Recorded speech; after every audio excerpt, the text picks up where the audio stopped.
आज के शो में। कराची में हर घंटे स्ट्रीट क्राइम्स की 7 वारदातें रिपोर्ट। कराची के शहरियों के लिए जीना मुश्किल, स्ट्रीट क्राइम्स बेकाबू। पुलिस कारकर्दगी पर उठते संगीन सवालात, शहरियों की जिंदगी महाल। अस्सलाम वालेकुम। पस पर्दा हकायक, सनसनीखेज इंकशाफात, प्रोग्राम बेनकाब में हूं आपके साथ सैफान खान। कराची शहर में तो अब जीना मुश्किल होता जा रहा है। यानी जिस तरह से आप सड़कों पर निकलते हैं, आप बाइक पर हो, आप गाड़ी पर हो, आप पैदल हो, आपको नहीं पता, आपको नहीं अंदाजा किस वक्त कहां से कोई आए आपको लूट के चला गया। ये सिलसिला शुरू हुआ था। अब तो ये कि इस वक्त सीसीटीवी फुटेजेस की मदद से आप रोजाना नए फुटेजेस देखते हैं जो कि सोशल मीडिया की जीनत बनते हैं, वायरल होते हैं पोस्ट, उसमें मुल्जिमान के चेहरे भी दिख रहे होते हैं। ये ज्यादातर जो वीडियोस आती हैं ये किसी के घर के बाहर कैमरा लगा होता है, किसी दुकान के बाहर कैमरा लगा होता है। ये वारदातें तो वो है जो सामने आ जाती हैं, या कुछ वारदातें वो है जो कि पुलिस तक FIR की सूरत में दर्ज हो जाती हैं, कंप्लेन की सूरत में दर्ज हो जाती हैं।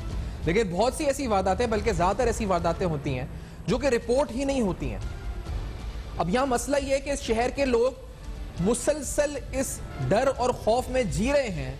यहां ऑपरेशन हुआ, सब कुछ हुआ, और हम सोचते रहे कि शायद हालात बेहतर हो जाएं, शायद इस शहर के हालात और अमन अमान स्ट्रीट क्राइम के हवाले से बेहतर हो जाए। लेकिन ऐसा नहीं होता। अब लोग इतने बदजन होते जा रहे हैं, बेबस महसूस करने लगे हैं, क्योंकि हम देखते हैं कि हम जिस सड़क से जा रहे होते हैं, आपको नहीं पता, अगर आप बाइक पर हैं तो आपको 3 या 4 लोगों का ग्रुप बनाकर निकलना पड़ता है, इस खौफ में कहीं आप अकेले हुए तो आपको कोई ना लूट ले। अगर आप गाड़ी में हैं तो आपको सिग्नल के ऊपर यह खौफ होता है कि आप सिग्नल पे रुके, और जितनी देर तक वो सिग्नल की लाइट जल रही है, जो काउंटडाउन चल रहा है, उस दौरान किस वक्त कोई आए और आपको लूट ले। आप गाड़ी चला रहे हो, आपको नहीं पता कि बाइक के सामने कोई आ जाए, आपकी गाड़ी इस वक्त बाइक लेके आ जाए और गाड़ी रोक दे। आप घर में हो, आप महफूज नहीं, आप बाहर हो, दफ्तर में महफूज नहीं, दुकान पर खरीदारी करने जा रहे हो तो महफूज नहीं। आखिर कोई पुरसाने हाल है, कोई पूछने वाला है? पुलिस के दावे, ऑपरेशन, स्ट्रैटेजिक पॉलिसीज, सिंध हुकूमत ये सब कर क्या रहे हैं? आखिर क्या सोच रहे हैं? किस इंतजार में हैं? और स्टैटिस्टिक्स मेरे सामने इससे पहले, लेकिन मैं पहले आवाम की राय इस बारे में क्या है, लोग क्या सोच रहे हैं, हमने पूछा लोगों से जाकर स्ट्रीट क्राइम्स के हवाले से बढ़ते हुए शहर में, और उनकी क्या राय थी, जरा ये सुनते। रात को अकेले निकलने में दोबारा खौफ आने लगा कि मोबाइल छिन जाते हैं, तो ये नौबत आ गई कि गली में अंधेरा हो तो दरवाजे के बाहर से भी आपसे छिन जाते हैं। हुकूमत हमारे लिए कुछ भी नहीं कर रही। बहुत सारे ऐसे गैर कानूनी काम हो रहे हैं, चोरी हो रही है, डाके बढ़ रहे हैं, मोबाइल छीने जा रहे हैं। कोई ऐसा इशू नहीं है, क्योंकि इन पे एक्शन लेना चाहिए। गवर्नमेंट जगह जगह कोने कोने पे खड़ी हुई है और कोई एक्शन नहीं है। प्रॉपर वे में जो लोगों को काम करना है वो कर नहीं रहे। हर चौक पे भीख मांगने वाले हैं, मगर कोई ये नहीं कहता है कि भाई ये तुम आए हो कहाँ से हो, कौन हो तुम, और तुम्हारा घर है या नहीं है, या फुटपाथ पे तुम सोते हो, तुम अपना बायोडाटा दे दो कि किस जगह, ताकि प्रॉपर वे में पता चल जाएगा कि ये जो फकीर हैं या बेगर हैं या जो ये लेते रहते हैं, ये कौन है, कहाँ से आते हैं। ये लोग ये फैसला कर लेंगे कि हमने मुकम्मल तौर पे अपने मुल्क को, अपनी कौम को आसानी देनी है, खुशहाली और अमन देना है, और जैसे हम आसूदा रहना चाहते हैं आवाम भी वैसे ही आसूदा रहे, क्योंकि कल को हमसे इसकी जवाबदेही होगी। अजीब खौफ की फिजा है। पुलिस है, अगर रेंजर्स है, जो भी लॉ एनफोर्समेंट का काम जिसका है, उन सब पर एक सवाल है, इस वक्त गहरा और संगीन सवाल है कि आखिरकार कब तक ये इस शहर में होता रहेगा। ये स्टैटिस्टिक्स हैं जो पुलिस की रिपोर्ट है, मैं पहले आपके सामने रख रहा हूँ। मैं इसलिए रख रहा हूँ कि जो स्टैटिस्टिक्स पुलिस खुद कह रही है कि क्या दावा कर रही है, पहले आपके सामने रखते हैं, क्योंकि वो कहते हैं जी कि रवां साल 60,000 से जायद अफराद स्ट्रीट क्रिमिनल्स का शिकार हुए हैं, और 33,000 से जायद अफराद अपनी मोटरसाइकिलों से महरूम हुए हैं। ये दोनों सूरतों में या तो छीनी गई हैं बाइक्स, या फिर इस पर चोरी हुई हैं। डकैती मजामत के ऊपर 47 शहरियों को कत्ल कर दिया गया है, और ये इंतहाई अलार्मिंग है कि लोगों को मारना शुरू कर दिया गया, उनकी जानें चली जाती हैं इस दौरान। और 2019 में ये फिगर 44 थी, 390 करीब अफराद जख्मी हुए थे, और अब 47 अफराद इससे जाबाक हुए। रवां साल मोटरसाइकिल के चोरी और छीने जाने के वाकयात में गुज़िश्ता साल की निस्बत तकरीबन 10% का इजाफा हुआ है। साल 2019 में 30,506 शहरी मोटरसाइकिल से महरूम हुए थे। साल 2020 में यह तादाद बढ़कर 33,866 तक पहुंच चुकी है। गाड़ी से महरूम होने वाले अफराद की तादाद में ज्यादा कमी रिकॉर्ड नहीं की गई। साल 2019 में 1726 अफराद से गाड़ियां छीनी गई थी। साल 2020 में 1568 अफराद से गाड़ियां छीनी गई हैं।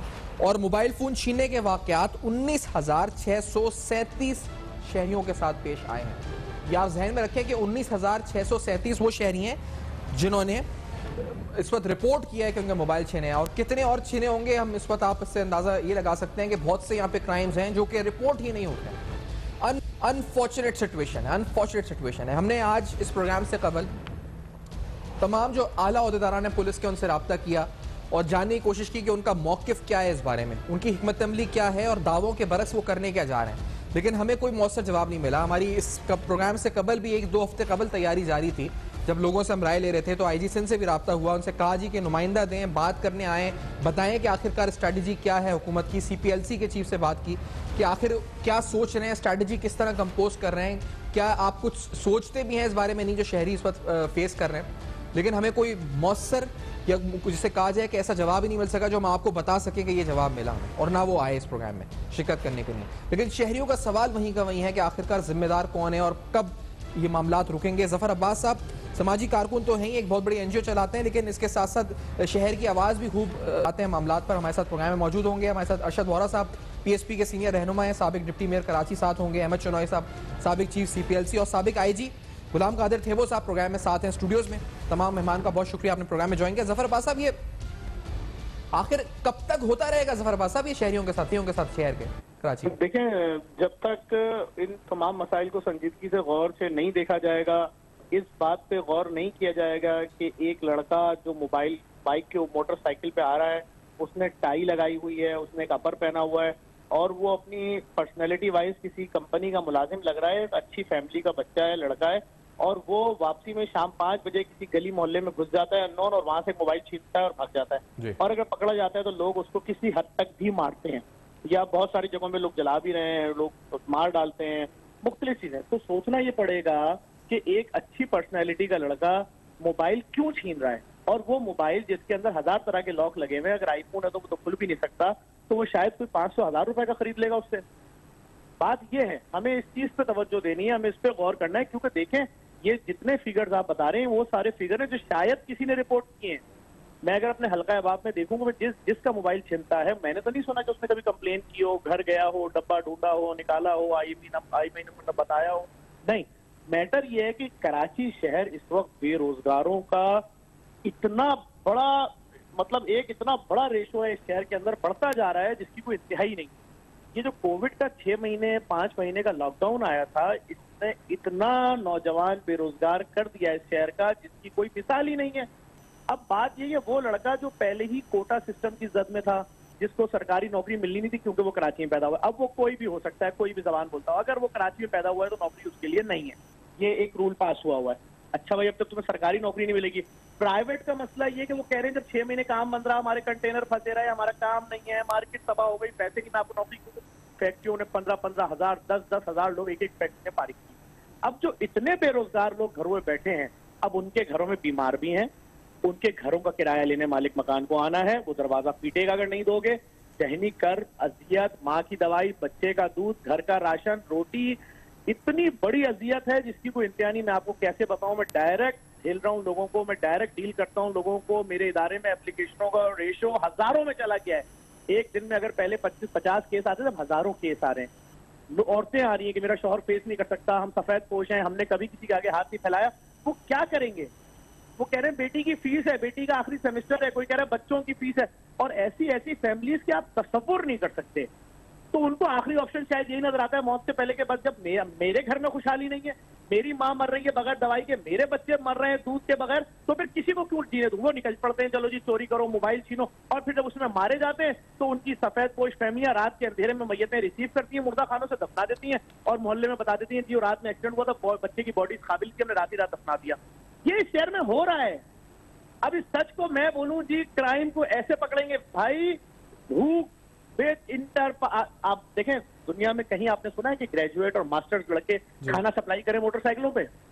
आए मेरे साथ निकले, हम रोकते हैं, हर 10वीं बाइक रोकेंगे, सुन लिएगा, या वो मास्टर्स होगा, या इंजीनियर होगा, या वो अच्छा ग्रेजुएट होगा। तो बात इतनी सी है, इस पे कोई बात नहीं, इस पे बात होनी चाहिए कि इतना बड़ा नुकसान हो रहा है जिसकी कोई इंतहा नहीं। हजारों लाखों ग्रेजुएट लगा कराची का, कोटे की वजह से नौकरी पे नहीं जा पा रहा, और जिनके घरों में जो नौकरियों से निकाल दिए गए। अब बात ये क्राइम तो बढ़ेगा, कहीं औरत की चेन छिन रही है, कहीं किसी की मोटरसाइकिल छिन रही है, और जो चोर डाकू हैं बन गए वो खौफ के मारे कहीं पकड़े ना जाए, अगर कोई रेजिस्टेंस करता है उनको गोली मार देते हैं, एक घर बर्बाद हो जाता है, किसी का बेटा मरा, किसी का दामाद मरा, वो किसी का बहनोई था, वो किसी का बाप था, वो किसी, मतलब तबाही है। और जिस तरफ जा रहे हैं आगे तो आगे आग नजर आ रही है, हमें कोई ऐसी चीज नजर नहीं आ रही कि आने वाले वक्तों में इन लोगों को नौकरियां मिल जाएंगी या कुछ इनके साथ अच्छा होने वाला है, क्या ये इस क्राइम पे कंट्रोल किया जाएगा।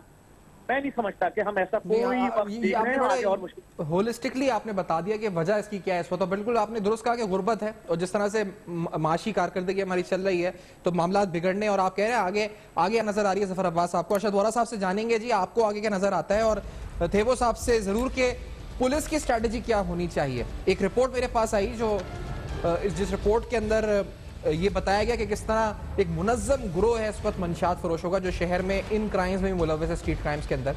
इस ब्रेक के बाद उस पर भी बात होगी, हमारे साथ रहिए।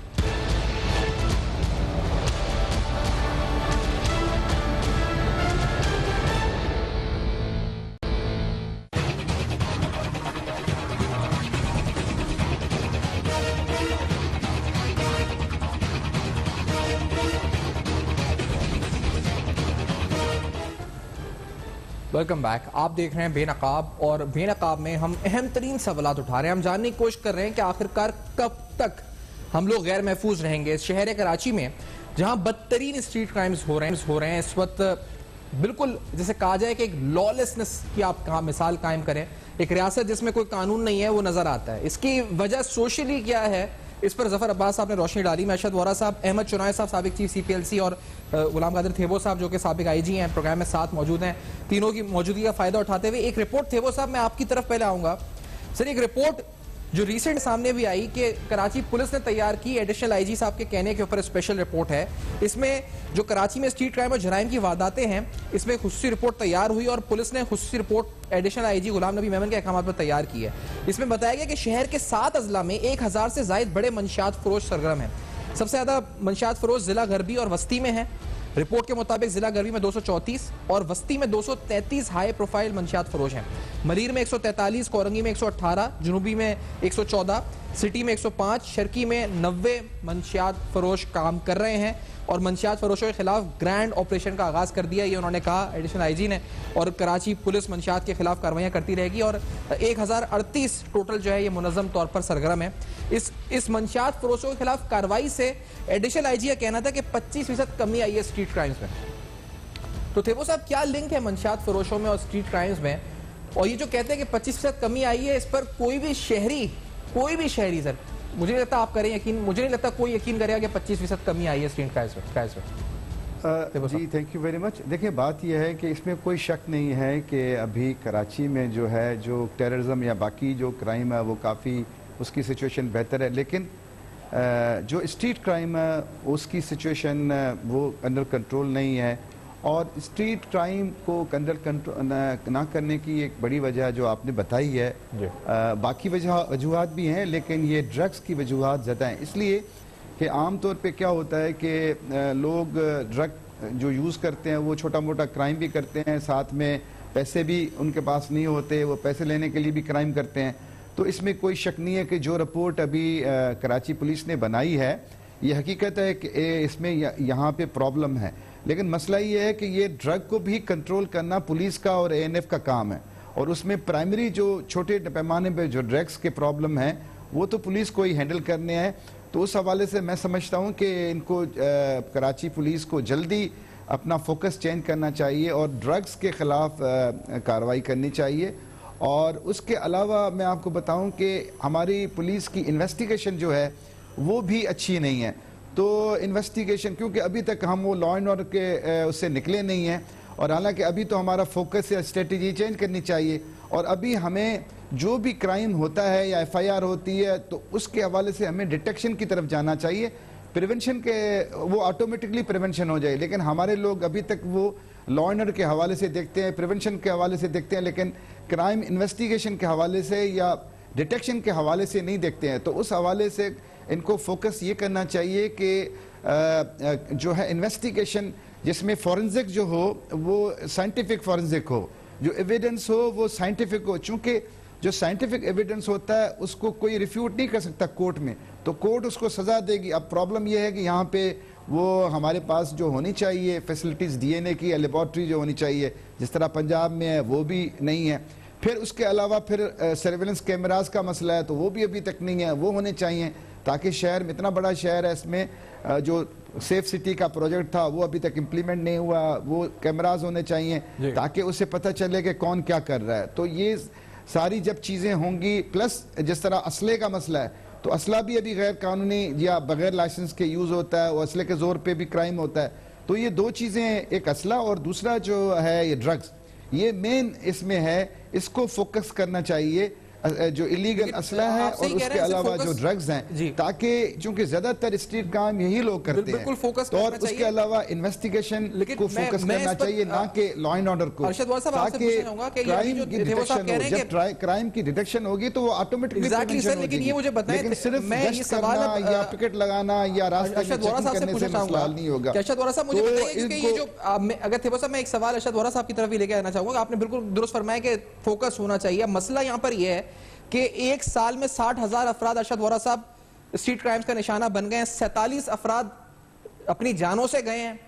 अब मसला ये है कि 33,000 बाइक्स छिन चुकी हैं।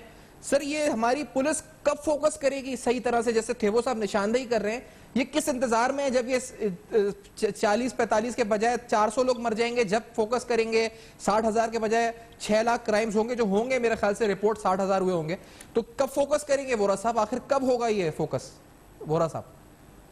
लेकिन थेबू साहब जो हैं वो टेक्निकली चीज़ों को ज़्यादा समझते हैं और अहमद चुनाई जो है वो भी जाहिर सी बात है टेक्निकली इन चीज़ों को ज़्यादा समझते हैं। हम तो अवाम में से हैं, हमें पता है जो जफर अब्बास डिस्क्रिप्शन दे के गए, I think that is one of the best descriptions, कि ये तमाम चीज़ें अनएम्प्लॉयमेंट से रिलेट करती हैं। आपकी इकोनॉमी आज जिस हाल पे आ गई है और उसने बिलखुसूस कराची में जो अनएम्प्लॉयमेंट का हाल है, वैसे तो पूरे पाकिस्तान में यही है। आपने भी कहा कि 60,000 से 6 लाख पे जाने में कोई देर नहीं लगेगी। बिल्कुल, यू कैन एक्सपेक्ट एनीथिंग। जब आपका शहर जो है अल्हम्दुलिल्लाह, ब्लूमबर्ग कह रहा है कि ट्रांसपोर्ट के हवाले से दुनिया का वर्स्ट तरीन शहर है। आज सुबह की रिपोर्ट यह है कि कराची जो है दुनिया में फजाई आलूदगी के हवाले से नंबर 1 पोजीशन पर है। तो ये भी स्ट्रीट क्राइम हो गया या दूसरी और बहुत सारी चीजें हैं जिसमें आप जो है अनएम्प्लॉयमेंट भी ले लें, स्ट्रीट क्राइम भी ले लें, तो कराची को फर्स्ट पोजीशन आने में कोई देर नहीं लगेगी। जिस तरीके से हमारे हुक्मरानों की नजर करम है इस शहर पर, जो आकर प्रोजेक्ट्स अपने अनाउंस करके चले जाते हैं। अभी कराची ट्रांसफॉर्मेशन का जो प्लान इन्होंने दिया है उसको पढ़कर हंसी भी आती है, रोना भी आता है कि ये क्या बेवकूफ बना के गए। ये जो लॉ एंड ऑर्डर का मसला है वोरा साहब, इसमें पैसों का मसला है आपको लगता है? इट रिलेट नहीं, ये लॉ एंड ऑर्डर में पैसों का मसला है आपको लगता है? ये पैसों का मसला है या कैपेसिटी नहीं है पुलिस में करने की कंट्रोल? क्या मसला है? कैपेसिटी सारी कुछ है। अभी हमारे, मैं मतलब ये कि इस वक्त ये नहीं कहूंगा कि पुलिस जो है अब आप ही के सामने है ना, वो भी तो हमारे सूबे का पुलिस वाला था जिसको अभी जो है जिसने अपनी बेटी को दाव पे लगाया और उसको इनाम भी मिला। तो ऐसा नहीं है। सिर्फ और सिर्फ पुलिस क्या करेगी जब अनएम्प्लॉयमेंट रेट बढ़ता चला जाएगा, जब अनएम्प्लॉयमेंट, ये पूरी दुनिया का उसूल है, पूरी दुनिया का एक ये है कि जब अनएम्प्लॉयमेंट बढ़ेगी तो क्राइम बढ़ेगा। It directly relates with the criminal activity.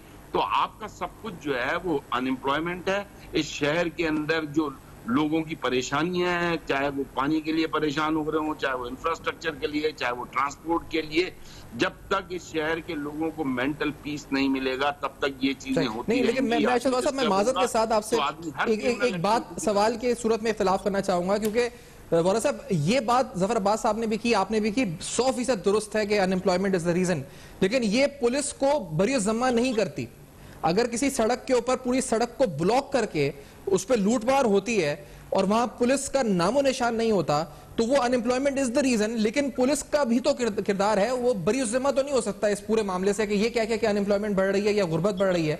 और पुलिस और लॉ एंड ऑर्डर जो भी देख रहे हैं उनका, इरफान, आप यहाँ पे अमेरिका की पुलिस को ले आए या स्कॉटलैंड यार्ड को ले आए, ये मैं आपको बता दूं कि जो इस शहर का हाल है, क्रिमिनल एक्टिविटी बढ़ती जाएगी। जब तक कि आप दुनिया की कोई पुलिस ले आए, जब तक आप इस शहर को सुकून नहीं देंगे, जब तक आप इस शहर को नौकरियां नहीं देंगे। आज ये हाल है कि नौकरियों की एडवर्टीजमेंट आती है इस शहर में केपीटी में, तो उसमें लिखा जाता है कि कराची के लोग अप्लाई ना करें, ये लिखा जाता है। तो आपके सामने है कराची के साथ जो सलूक हो रहा है, चाहे वो फेडरल गवर्नमेंट हो, चाहे वो प्रोविंशियल गवर्नमेंट हो, इस शहर के साथ सौतेला सलूक हो रहा है। इस शहर को जहनी तौर पर बीमार करना चाहते हैं। इस शहर की ना आबादी सही गिनी जाती है, अगर इस शहर की सही आबादी गिन ली जाए तो बहुत फर्क पड़ेगा। उसको पूरी दुनिया में उसका इम्पैक्ट ये आएगा कि पूरी दुनिया जो है उसकी नजरों में आएगा कि ये शहर जो है दुनिया का पॉपुलेशन के हवाले से पहले या दूसरे नंबर का शहर हो जाएगा। अगर आपने इसकी पॉपुलेशन सर, आपकी बात सही है। मैं अहमद चुनाय साहब आपकी तरफ आना चाहूंगा। क्या वाकई में पूरी दुनिया में अहमद चुनाय साहब ऐसे दंदनाते हुए फिर सकता है कोई ऐसी लूटमार करने के बाद, ऐसी कार्रवाइयां वारदातें करने के बाद?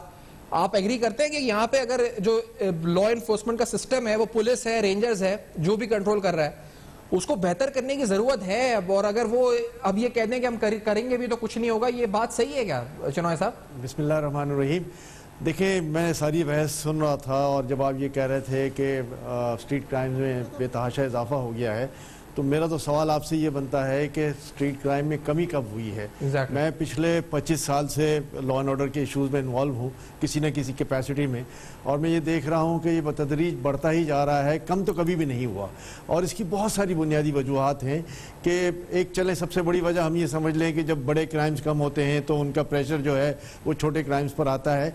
लेकिन आपकी बात बिल्कुल दुरुस्त है कि इससे पुलिस कभी भी बरीउज़्ज़िमा नहीं हो सकती कि भाई इकनॉमिक कंडीशंस हैं या और वजूहात हैं जिनकी वजह से ये क्राइम बढ़ रहा है।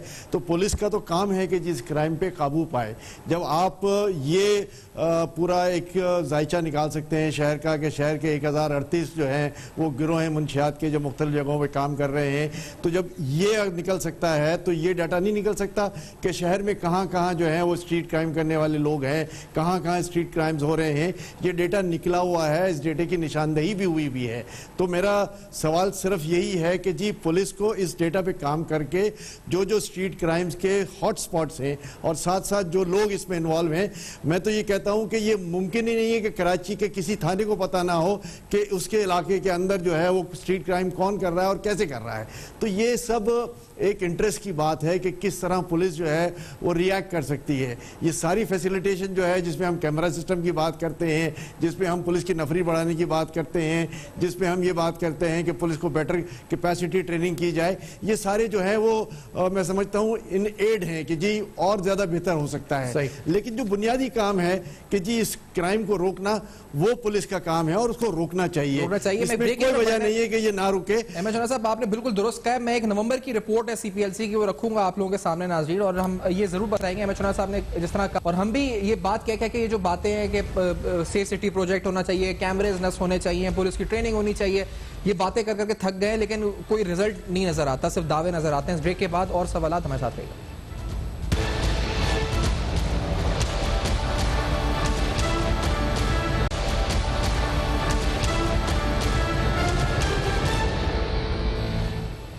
Welcome back. आप देख रहे हैं बेनकाब, और बेनकाब में आपके सामने कुछ स्टैटिस्टिक्स रखते हैं, और स्टैटिस्टिक्स इंतहाई अलार्मिंग है। सीपीएलसी की नवंबर की रिपोर्ट पर अगर रोशनी डालें तो इस शहर में हर घंटे तकरीबन 7 अफराद हर घंटे शिकार होते हैं स्ट्रीट क्राइम्स का।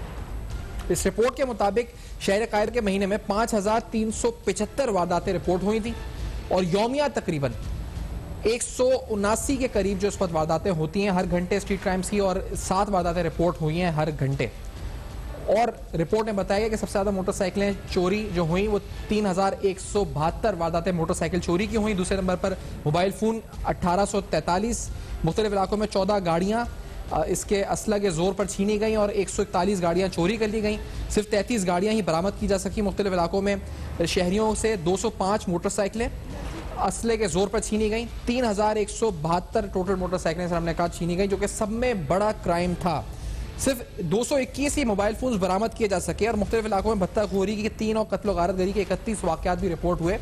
तो साहब, ये तो रिपोर्ट बता रही है 7 वारदातें 1 घंटे में इस शहर में हो रही हैं। ये रिपोर्टेड वारदातें हैं देखो साहब, तो अनफॉर्चुनेटली पता नहीं और कितनी वारदातें होती होंगी। और ये जो रिकवरीज हो रही हैं क्या टेक्नोलॉजी का इस्तेमाल हो सकता है मोबाइल फोन रिकवर करने में? ऐसी बहुत सी कंप्लेंट्स आती हैं कि एक मोबाइल फोन जिसका अकाउंट भी यूज हो रहा है, गूगल अकाउंट, अभी तक वो बंद भी नहीं हो पाया सीपीएलसी की तरफ से, रिकवर तो दूर की बात है। ऐसा क्यों हो रहा है आखिरकार साहब?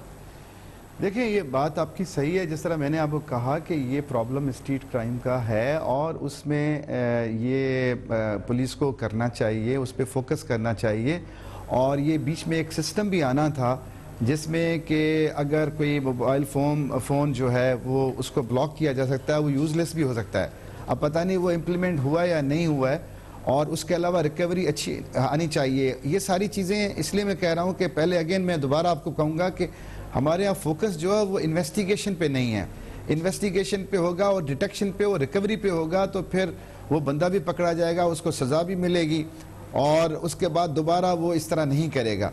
तो ये इसके लिए अभी चूंकि अभी जैसे आपने रिपोर्ट में कहा है और दूसरा मैंने ड्रग्स का बताया, तो ये इस वजह से ये जब तक इन चीज़ों पे कंट्रोल नहीं होगा उस वक्त तक ये स्ट्रीट क्राइम पे कंट्रोल नहीं होगा।